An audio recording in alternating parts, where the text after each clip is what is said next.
Jumpa lagi bersama Cocot Pedal ya Mo. Kita akan melanjutkan alur cerita dari Liyun, yaitu di part ke-15. Langsung saja. Bikin cepirit, makan jambu kecut, dan ceracrit cerut. Pada part kali ini kita diperlihatkan mereka semua yang terbengong memandangi Liyun yang membawa pedang. Di sana Liyun pun tersenyum berkata, "Haha, kenapa kalian melihatku begitu? Aku jadi sedikit takut." Hahaha. Dan ia pun bergumam, "Di saat seperti ini, Chen Hai melindungi Josueli. Jangan bilang dia kaisar. Aku mengerti. Tidak heran kalau aku punya kinaga dalam diriku."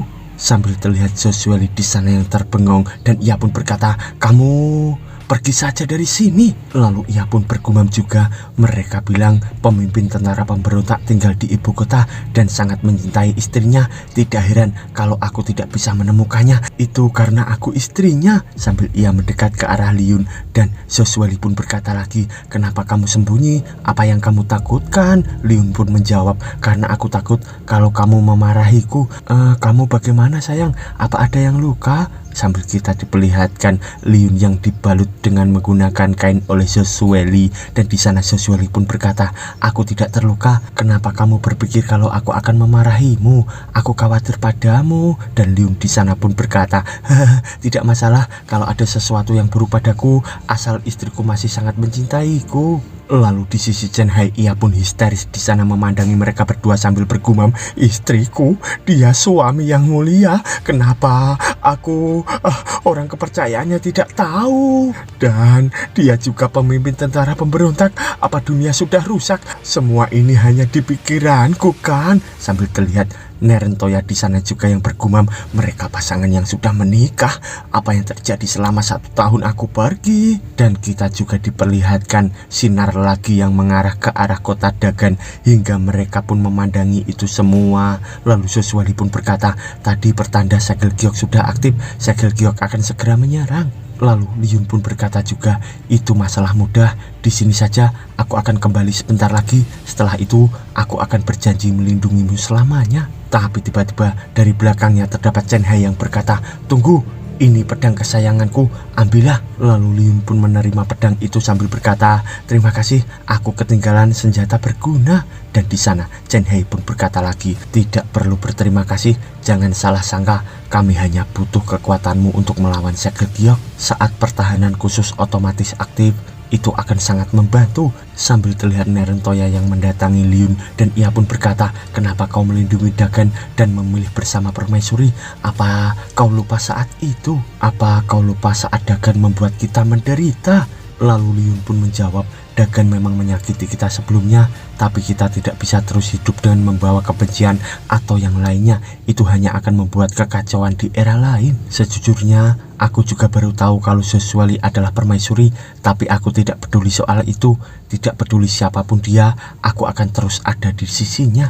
Aku tahu kau selalu membenci Dagan, tapi warga yang hidup di sini tidak bersalah. Mereka sama sepertimu, mereka punya keluarga, punya teman, mereka hanya manusia yang hidup di kota.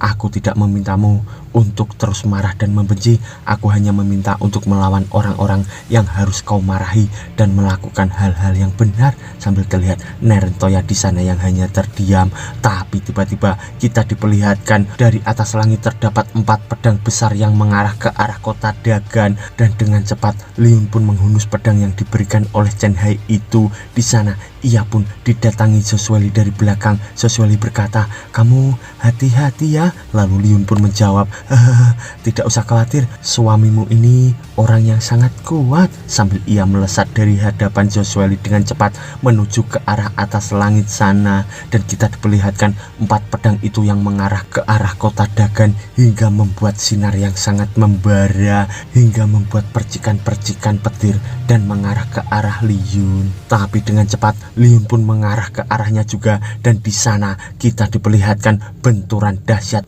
antara pedang segel giok dengan Liyun di atas langit. Lalu mereka semua pun terbengong berkata, Apa tadi adalah dewa?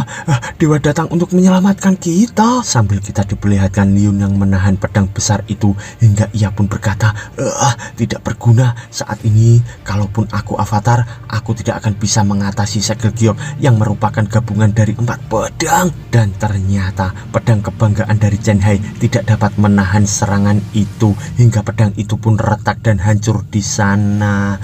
Sambil terlihat serangan itu yang mengarah ke arah Liun, di sana Liun pun hanya terdiam dan ia pun terpental jatuh ke tanah hingga membuat goncangan dahsyat di area itu. Lalu ia pun bangkit lagi berkata, pedang jelek Chen Hai tidak berguna dan mekanisme pertahanan ibu kota juga belum aktif. Aku butuh senjata, aku hanya butuh senjata.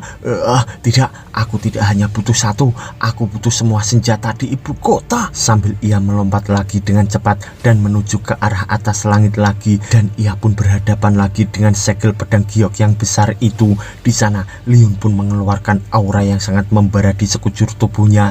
Lalu kita diperlihatkan beberapa orang yang terkejut karena pedangnya tiba-tiba menghilang dan melayang di atas mereka. Lalu pedang-pedang itu pun mengarah ke atas langit hingga membentuk pusaran yang sangat besar. Lalu kita diperlihatkan Liun yang memandangi pedang-pedang itu yang berada di atasnya, dan tiba-tiba terbentuklah sebuah pedang besar yang di atas Liun itu. Sambil kita diperlihatkan tangan Liun yang memegang pedang besar itu, dan di sana aura membara pun terpancar lagi dari tubuh Liun hingga membuat percikan petir-petir sambil ia memegang pedang besar itu. Lalu Liun pun berkata, aku Liun menggunakan pedang ini, mulai sekarang aku akan melindungi kota. Sambil ia dipandangi Soswali dari bawah, lalu Liun menebaskan pedang besarnya itu ke arah pedang segel giok, dan di sana kita diperlihatkan benturan antara pedang segel giok dengan pedang Liun. Di sana benturan itu hingga membuat bergetar di seluruh kota. Lalu kita diperlihatkan ledakan itu yang membuat cahaya kebiruan di atas langit hingga membuat mereka pun terbengong memandangi itu. Soswali pun hanya terdiam di sana, dan ia pun tiba-tiba terkejut melihat sesuatu yang terjatuh di hadapannya. Ternyata itu adalah Liun, dan di sana Liun terlihat baik-baik saja. Lalu ia didatangi Soswali. Di sana Liun pun berkata, kurasa aku beruntung sayang. Lalu Soswali pun khawatir berkata, kamu baik-baik saja? Lalu Liun pun tersenyum lagi berkata, saat suamimu berjanji sesuatu, dia pasti akan menepatinya. Kapan aku pernah berbohong padamu? Ini hanyalah masalah kecil, tidak usah terlalu khawatir. Waduh, mau masalah kecil. Lalu Soswali dengan wajah ngambek dan ia pun berkata, aku tidak khawatir padamu, aku khawatir pada ubin lantai dagan. Kalau kamu merusaknya, kamu akan membayar kerusakannya. Sambil terlihat Liun di sana tersenyum berkata, ini apa aku harus membayarnya? Seluruh bayaranku ada padamu. Oh istriku, selain itu apa aku tidak dapat hadiah karena menyelamatkan kota? Lalu Soswali pun mendekatinya. Sambil tersenyum ia pun berkata, tentu saja ada, tutup mata sebentar. Dan di sana Liun pun menutup mata sambil bergumam, dia ingin menciumku, pasti begitu kan? Aku tidak menyangka Soswali sangat berani. Tapi tiba-tiba terdengar suara yang sangat keras, celang, dan ternyata Liun pun diborgol tangannya oleh Soswali. Dan di sana Liun pun tersenyum berkata, Nona Soswali, kukira hadiahnya akan menyenangkan bagi kita berdua. Aku tidak ingat kita punya hobi yang begini. Lalu Soswali pun berkata, kau itu pemimpin tentara pemberontak kriminal nomor 1 di Dagan. Aku akan menangkapmu. Kau tahu kalau kau punya kekuatan, kau bisa menghancurkan borgolnya dan kabur. Sambil terlihat Liun yang tersenyum berkeringat dingin, dan ia pun berkata, istriku sayang, kalaupun aku punya nyali seperti macan tutul, aku tidak akan melakukannya. Jika aku tahu identitasmu, aku pasti akan meminta ampunanmu semalaman. Lalu Soswali di sana pun berkata, kau banyak bicara, kau tahu apa salahmu sekarang? Liun pun menjawab, ya aku tahu. Kalau begitu tuan, istriku, apa kamu akan berurusan denganku? Lalu Liun pun bergumam, kukira aku bisa langsung bertingkah imut, ternyata tidak semudah itu masalah yang serius. Sambil terlihat Soswali dengan tatapan psikopatnya, dan ia pun berkata, kau juga menyembunyikan identitasmu, hanya Tuhan yang tahu berapa banyak lagi rahasia yang kau sembunyikan. Rumor bilang kau punya banyak kekasih.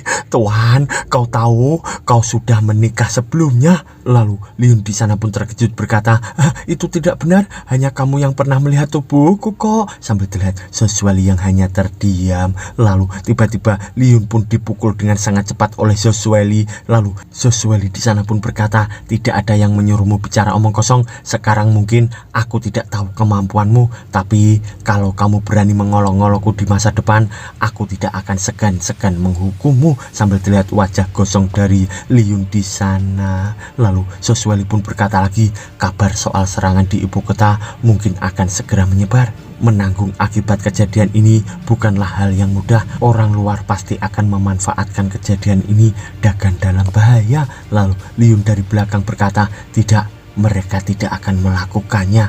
Kabar kalau pemimpin tentara pemberontak membantu Dagan dan permaisuri yang melindungi ibu kota juga akan menyebar ke seluruh kota. Sambil ia mendekat lagi ke arah Josueli itu, lalu Liun pun tersenyum berkata lagi, kamu tidak lagi menghadapi semuanya sendiri. Bahkan jika ribuan pasukan melawan kita, mereka semua akan kuhabisi karena aku di sini. Lalu beberapa saat kemudian di pagi harinya, kita diperlihatkan Nerentoya bersama Sehen yang memandangi kota Dagan dari atas genteng, dan kita diperlihatkan mereka berdua yang hanya terdiam. Lalu Nerentoya pun berkata, ayo, tidak ada yang tersisa untuk kita di sini. Sambil ia melompat dengan cepat dari samping Sehen itu, dan di sana Sehen juga ikut melompat mengikuti Nerentoya. Lalu Sehen pun berkata, kamu mau langsung pergi? Apa kamu tidak mau mengucapkan selamat tinggal lebih dulu? Lalu Nerentoya pun menjawab, itu tidak perlu.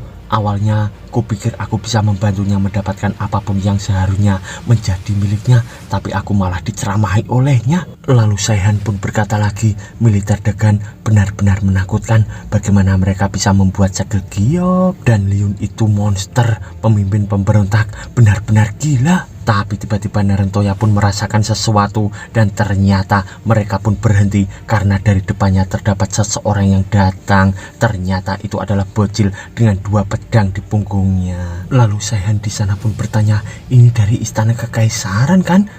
Ada pancaran tekanan yang kuat dalam dirinya.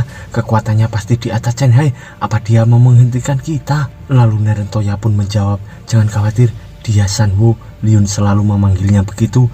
Dia juga punya nama lain, seorang ahli pedang dan ahli pedang dari tentara pemberontak. Sambil terlihat wajah dari San Wu itu. Lalu Saihan di sana pun berkata, dia ahli pedang tentara pemberontak. Ku dengar salah satu pedangnya adalah pedang harta karun pemimpin tentara pemberontak. Pedangnya tidak pernah dicabut dari tangannya. Hanya Tuhan yang tahu apa rahasia di dalamnya. Tak terhitung orang yang sudah mendambakan pedang itu sejak lama. Namanya juga ada di seluruh dunia. Sambil ia memandangi pedang dari San Wu itu, lalu Nerentoya pun berkata, kenapa kau menghalangi jalanku? Apa kau punya urusan denganku?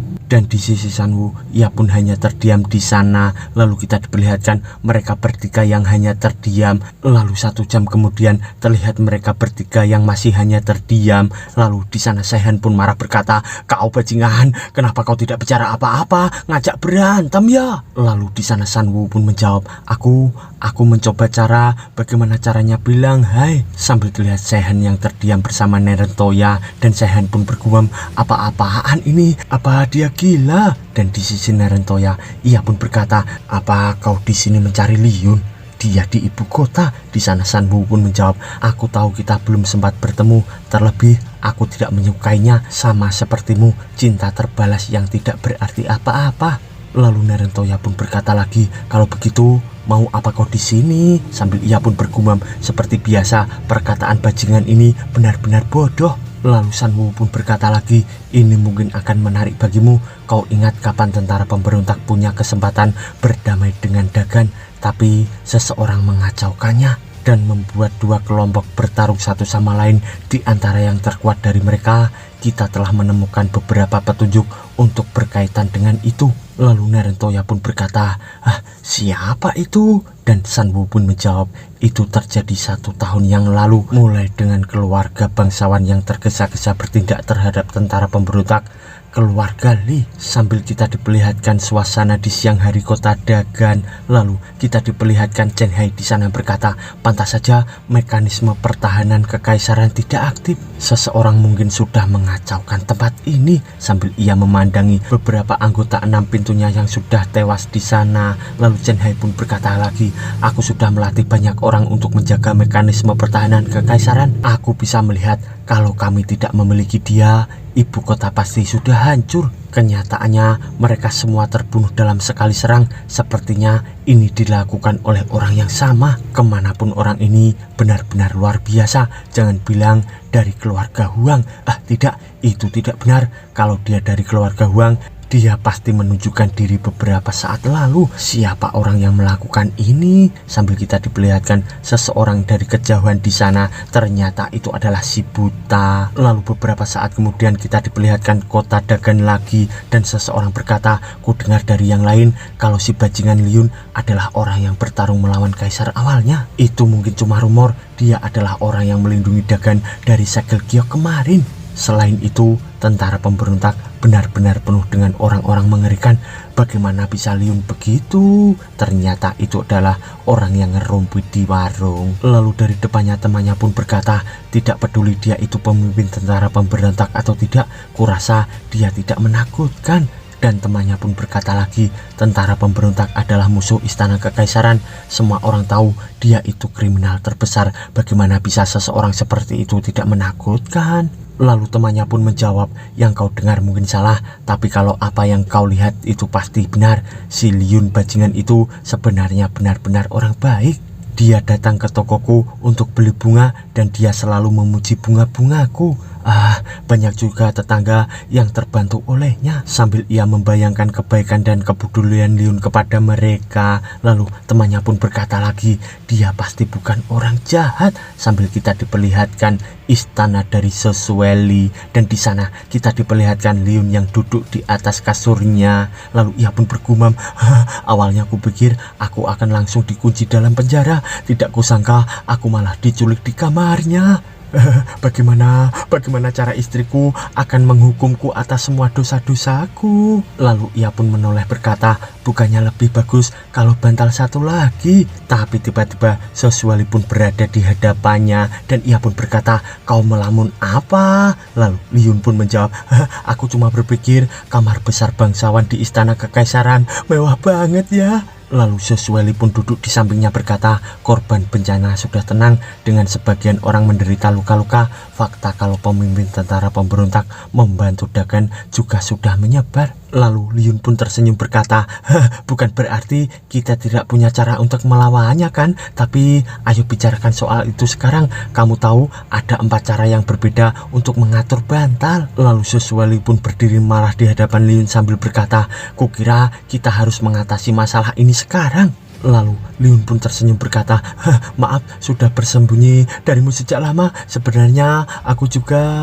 Tapi tiba-tiba Sesueli pun bersandar di dada Liun sambil berkata, bukan begitu maksudku. Kuharap kamu bisa bilang padaku semuanya tentang masa lalu suamiku, bagaimana dia menjadi pemberontak dan bagaimana dia berdiri untuk kebaikan orang-orang yang lebih besar. Lalu Liun pun menjawab, kalau kamu mau dengar, aku akan memberitahumu semuanya. Tapi ayo sedikit lebih formal. Tempatnya tidak pas sayang. Sambil kita diperlihatkan istana dari Sesueli. Lalu kita diperlihatkan juga mereka yang sudah berdua duduk di sana. Lalu Liun pun tersenyum berkata, rasanya sudah lama aku tidak pernah berbicara seperti ini. Aku yang selalu bicara bebas tiba-tiba harus formal, seperti sedikit tidak nyaman. Aku ingat terakhir kali aku seperti ini. Di sana Sesueli pun berkata, benar, sebelum hari pernikahan kita 289 hari lalu. Kau lupa ya?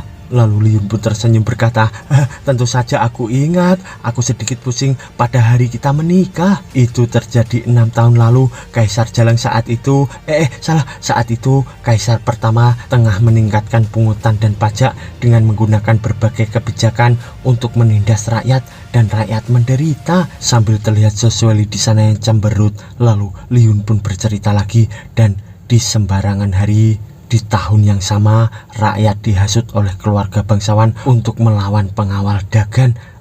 Aku membuka mataku dan tiba-tiba aku terjatuh. Sambil ia terjatuh di sana, dalam terjatuh ia pun bergumam, apa-apaan ini? Aku sedang pesta di stasiun B kan? Sambil ia terjatuh di sana. Lalu Liun pun bercerita lagi, saat aku jatuh dari langit, Aku tidak tahu apa yang terjadi. Di sana Saswali pun berkata, tunggu sebentar, jatuh. Lalu Liun pun menjawab, iya, aku juga tidak tahu apa yang terjadi dan berakhir di udara. Di sana Saswali pun berkata, aku mengerti.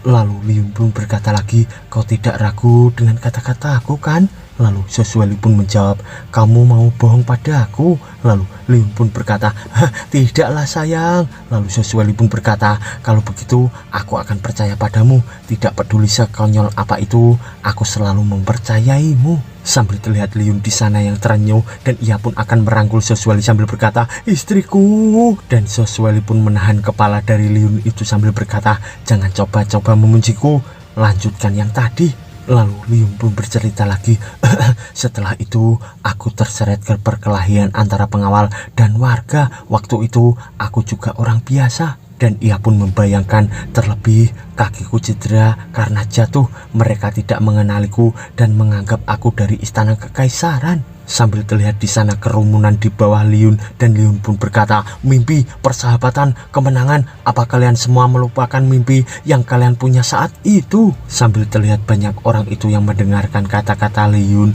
Lalu Liun pun bercerita lagi, aku cepat tanggap menanamkan perkataan dari pembunuh naga dan seluruh warga, dan aku memuji diriku sendiri sebagai pemimpinnya. Dan aku memimpin mereka. Segera setelah lautan manusia mengagumi dan ikut kami, termasuk dokter, ahli pedang, orang-orang terpelajar, dan para bandit. Kaisar yang dulu menyadari itu dan menyebut kami tentara pemberontak. Api perang pun menyala dan bertahan selama 5 tahun. Selama itu aku berbeda dari yang lain. Aku tidak punya meridian ataupun dentian, dan saat aku kultivasi menggunakan ki yang sesungguhnya, yaitu ki ore, tidak ada halangan. Kecepatan kultivasiku ribuan kali atau bahkan 10.000 kali dari orang biasa. Aku akhirnya jadi orang terkuat di dunia. Dan di sana Liun pun berkata, jadi begitulah ceritanya. Perang terjadi setelah itu, ceritanya panjang, ku ceritakan padamu nanti. Dan Saswali pun tersenyum berkata, dan lalu Liun pun terbengong berkata, dan apa ada yang lain? Saswali pun tersenyum dan ia pun berkata, ku dengar saat kamu masih jadi tentara pemberontak punya banyak kekasih. Sambil terlihat Liun terbengong berkata, itu cuma rumor yang cepat menyebar. Sejak kapan aku punya banyak kekasih? Aku tidak punya satu pun.